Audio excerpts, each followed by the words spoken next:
Este 24 de septiembre, este sábado, a las 8 de la noche en el templo parroquial, nos invitan a la presentación de un libro que se llama Una comunidad, una iglesia, escrito por Carlos Raúl Albeverio, arquitecto, que todos conocemos obviamente. Sí. A mí me llamó mucho la atención este libro y sobre todo me dio mucha curiosidad saber de qué se trataba. Por eso lo hemos invitado a Carlos, hoy está acá con nosotros en el estudio, lo voy a saludar. ¿Cómo te va? Gracias por venir. No, gracias por invitarme. Bueno, me gustan esas imágenes de la iglesia que tienen este flyer y me gusta el título. Y me parece, te lo quiero decir primero que nada, me parece importante que los vecinos, algunos vecinos se dediquen a esto, ¿no? A plasmar en papel las historias de San Andrés de Giles, ¿no? En este caso, la historia de la comunidad de la iglesia. Y viniendo de vos, que sos un arquitecto, que no sos un escritor, me parece mucho más meritorio, ¿no? ¿Por qué decidiste hacer este libro? Mira, fundamentalmente porque yo hace muchos años que participo en actividades de la parroquia y he estado mucho todo cuando se construyó el último templo y todo, y sin embargo no hay registros de nada de eso. En general, nuestra comunidad no hay, es como que nos olvidamos del pasado. Y me parece que era el momento, antes de que por acción del tiempo cada vez vayamos quedando menos, que tenemos algunos recuerdos, plasmar esas cosas para que queden para las generaciones futuras. Yo creo que es fundamental hacer eso. Además, yo intentaba, porque hay ciertas polémicas sobre se demolió esto, se hizo tal cosa, la tipología que se utilizó. Entonces yo quería ver si podíamos explicar esas cosas. Lamentablemente, yo lo digo en el libro, no fue posible porque Giles particularmente carecemos de documentación escrita y lo oral se va perdiendo con el tiempo. Entonces, bueno, yo consideré que era importante en este momento de plasmar esto. Es algo abierto, quizás otras personas puedan descubrir nuevos datos, porque mira, hace un rato yo hablaba con una persona y ahora, pero gente que sabía que yo estaba haciendo este trabajo, vienen y te dicen, pero yo tengo una foto, pero en el momento en que yo elaboraba este libro, bueno, se recurrió a lo que pude acceder. O sea que es verdad lo que decís, no hay datos de muchas cosas, mira, te cuento algo. No había en catastro, en la municipalidad, no había ningún papel del Club Almafuerte, por ejemplo. Cuando cambié la comisión empezó a revisar papeles. Cuando hicimos el Orígenes con Soda López del Club Almafuerte, aparecieron hasta los planos del edificio, ¿no? Que obviamente fueron dados a la municipalidad. Falta eso en Giles, ¿no? De algunos lugares, algunos edificios importantes, tener toda la data del registro. Bueno, vos sos arquitecto y lo sabes muy bien, ¿no? Sí, yo te digo por experiencia que no, pero en Almafuerte no sabíamos cuál había sido la empresa constructora, por ejemplo, ¿no? Pero ustedes lo encontraron en el club. Sí. A nivel municipal, yo te diría que de ningún edificio público, y mira que se han hecho edificios públicos desde la propia municipalidad, bueno, en este caso de la iglesia, pero hay edificios muy importantes públicos, el Colegio Nacional, de distintas épocas, y no hay documentación de la Escuela 1, cuando hicimos una obra de refacción en la Escuela 1 en la década del 80, y no había documentación. Pero eso es una característica propia de nuestra comunidad. Sí, claro. Una de las cosas que a mí me motivó fue que el Colegio de Arquitectos hizo un libro donde intentó reflejar todas las localidades que pertenecían al distrito quinto, que nosotros, Giles, pertenece. Entonces tomaron el templo parroquial en todos los 25 distritos, más las catedrales que correspondían. Y en todos lados yo veía que decía archivo parroquial, archivo municipal, menos Giles. Giles no tenemos nada. Y bueno, ya hay cosas que nunca las vamos a poder recuperar. Qué lástima, ¿sí? Una lástima. ¿De qué trata este libro concretamente? Vos hablaste de la última reforma que es la que hay una grieta en el medio, ahí viste, siempre hay una grieta, pero esta hay una grieta. Hace poco vino Andrés Provenza, que es el que hizo el documental de Adeso, y en el documental Adeso un poco cuenta cómo fue esto, por qué hubo que tirar pedazos de la iglesia, por qué se cambiaron cosas, ¿no? Que la gente no lo sabe, ¿no? Que yo que bueno, este no me gusta, lo rompo y hago uno nuevo, no es así. Pero vos contás un poco eso en el libro. A ver, primero, yo intenté reflejar desde 1806, cuando el padre Piñero construye el oratorio, hasta hoy. Del oratorio de la primera iglesia, que se empezó a construir más o menos en 1837, de la segunda, yo organicé el libro así en estos 4 periodos. El oratorio, que sería el inicio, la primera iglesia, esa que yo te decía, alrededor de 1840, la segunda, que fue en 1864, y la tercera iglesia, que es la actual. De los primeros 3 casos, las únicas referencias que tenemos son las que hace el cronista de nuestra ciudad, que fue Vicente Cutilla, pero él permaneció en nuestra ciudad hasta mediados de la década de 1880. Hasta ahí tenés detallado, pero es una historia oral, es decir, donde de repente él se manifiesta sorprendido y hasta agranda cosas que por ahí, si hoy las viéramos, serían muy simples, pero que para su época y para el esfuerzo que hicieron para realizarlas eran muy importantes, ¿no? Claro. Y él le provocaba gran orgullo. Ahora, a partir de ese momento que él deja de transferir estos datos, hasta casi la actualidad no hay prácticamente nada más que algún comentario de la gente o cosas que yo me atrevo a suponer o a interpretar. Y entre esas está la que vos decís, el famoso tema del frente de la iglesia, que yo creo, y hoy yo lo conversaba en otro medio, que aún los que convivieron con eso no tienen conciencia que ese frente fue de 2 edificios distintos y que estaba sumamente deteriorado. Porque por ahí a veces aparecen polémicas, yo he escuchado que dicen, bueno, pero hay edificios, qué sé yo, la Basílica de San Pedro, claro, que es mucho más vieja y se sigue utilizando. Vos mismo en un momento pusiste el Partenón, claro. Pero, a ver, en el año 1864 construyen un templo con ese frente, que sufrió también modificaciones. Originalmente no estaba la estatua de San Andrés, que ahora está frente a la casa parroquial y que estuvo ubicada sobre el frontis de ese templo.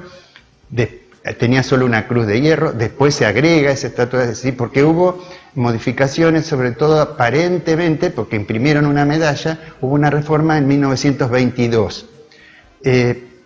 Pero ya en el año 1912, cuando se inaugura la Estatua de la Libertad, viene a Giles un corresponsal del diario La Prensa. Ajá. Y recorre y describe los edificios más importantes, la municipalidad, que era anterior, la iglesia, la escuela 1, el Tiro Federal y el hospital.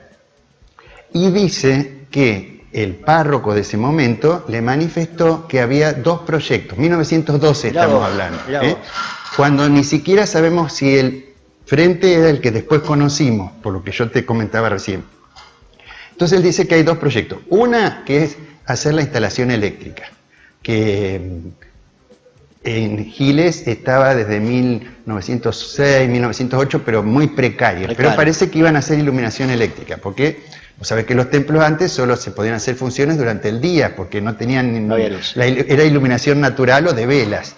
Y la otra, él dice que tienen un proyecto para prolongarla, hacerla más larga a la iglesia, sí, y hacer un nuevo frente. Te estoy hablando de 1912. O sea que ya estaba el proyecto. Ese frente es el que se demuele en fines de la década del 60, principios de la década del 70 del siglo pasado.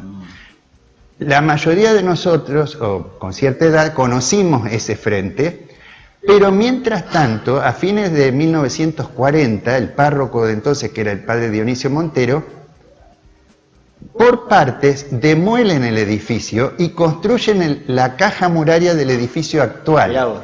Quiere decir que el famoso frente, que por qué lo demolieron, por qué no lo demolieron, incluso hubo que hacerle adaptaciones porque respondían a un edificio que era más bajo.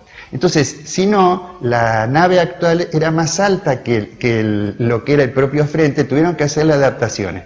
Ahora, lo que es seguro que ya hacia 1930 el edificio se siguió deteriorando y no se hizo ningún tipo de mantenimiento. Yo supongo que porque pensaban hacer uno nuevo, claro, porque si no lo hubieran mantenido.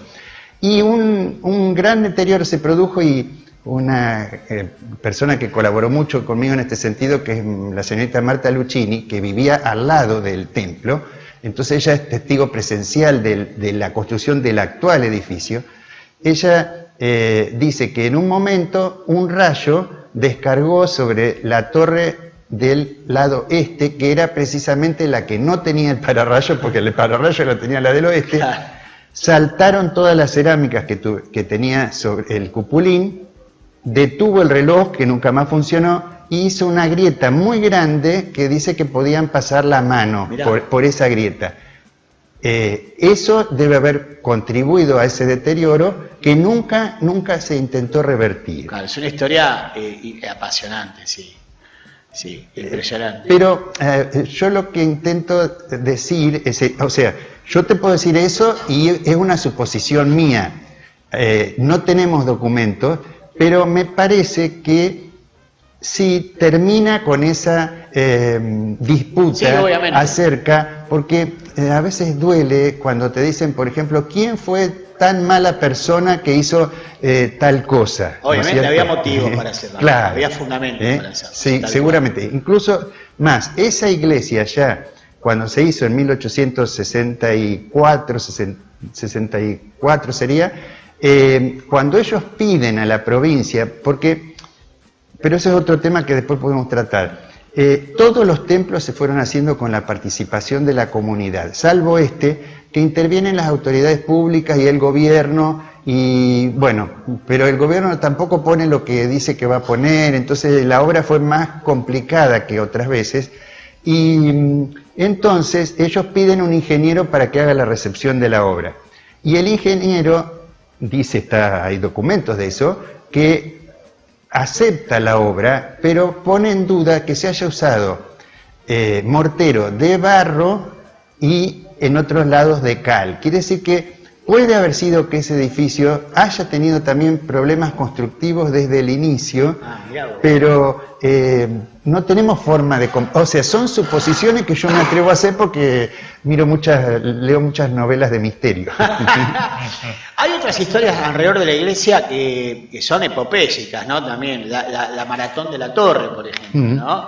Que fue una cosa... Nos costó mucho encontrar en Radio Val archivos de audio de eso también, porque hicimos lo de la iglesia, pero fue una epopeya eso, se juntó mucho dinero, creo que una transmisión de radio como de 2 días y pico, 3 días, sí. ¿No? ¿Está documentado también eso ahí? Yo cito la maratón de la torre, pero a ver, yo me limité a la parte edilicia, ¿no? A un montón de historias más que hay, como en todo cosa humana, ¿no es cierto?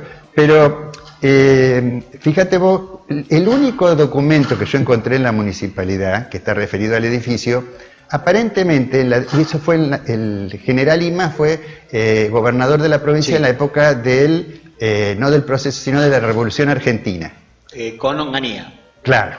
Entonces, aparentemente, él vino a Giles para las fiestas patronales, que seguramente con la escuela habremos ido a desfilar porque antes se usaba cuando más y venía el gobernador, y les prometió, porque en el año 65 se había puesto en uso, digamos, el interior del templo, pero no tenían el frente, era el viejo, y entonces ellos aparentemente les dio un subsidio, que no me acuerdo ahora si eran 2 o 4 millones de pesos, les había otorgado el general Ima. Entonces, hay una hoja escrita a máquina, por supuesto, en esa época, década del 60, que es la máquina del padre Kaufman, porque yo la conocía hasta cuáles letras saltaban, viste que antes conocíamos los tipos de las letras, y entonces ellos dicen que para construir el frente y la casa parroquial presentan un presupuesto. El padre Kaufman tacha la parte de la casa parroquial porque eso era mucho, y para el frente solamente se necesitaban 11 millones de pesos. O sea que no alcanzaba la plata. Y dice, él manifiesta ahí, que la disponibilidad de la comisión pro templo era de 17.000 pesos, o sea que fíjate que los problemas económicos siempre nos asolaron, ¿no? Pero lo que vos citabas de la torre es un tema muy importante porque se hizo el frente, pero la torre quedó en la base, digamos que es cuadrangular, ¿no? Un prisma hasta ahí. Y no se podía juntar, hasta que el entonces era Cruz de Leones en ese momento, hicieron esa maratón de la torre, que fue realmente un hecho para Giles, pero inédito. Inédito, la gente no daba ladrillos, no daba cemento. Además se transmitió, creo que desde el viernes a la tarde hasta el domingo a la tarde, constantemente había, bueno, después a la madrugada no habría, pero había actividades con la finalidad de recaudar dinero. Pero, bueno, y el otro tema, porque que está relacionado con esto, es que yo, por eso al libro, porque al principio se iba a llamar Historia del Templo Parroquial, y después yo lo cambié por una comunidad, una iglesia, porque yo digo acá que sin querer yo descubrí abajo de esa historia de un edificio que se fue construyendo, hay como una trama que es una comunidad que trabajó incansablemente para conseguir ese objetivo común. Cutillas los llama los vecinos, porque obviamente en ese momento los vecinos todos eran católicos, ¿no es cierto? Los vecinos era lo mismo, que la comunidad. Entonces él decía los vecinos, y nosotros ahora diríamos, en estas últimas épocas que estábamos citando, la comunidad parroquial, o la ciudad, trabajó, pero durante más de 200 años, porque Cutillas dice, por ejemplo, consiguieron que lo declararan parroquia, porque una lucha que tuvieron es para independizarse del curato de Areco.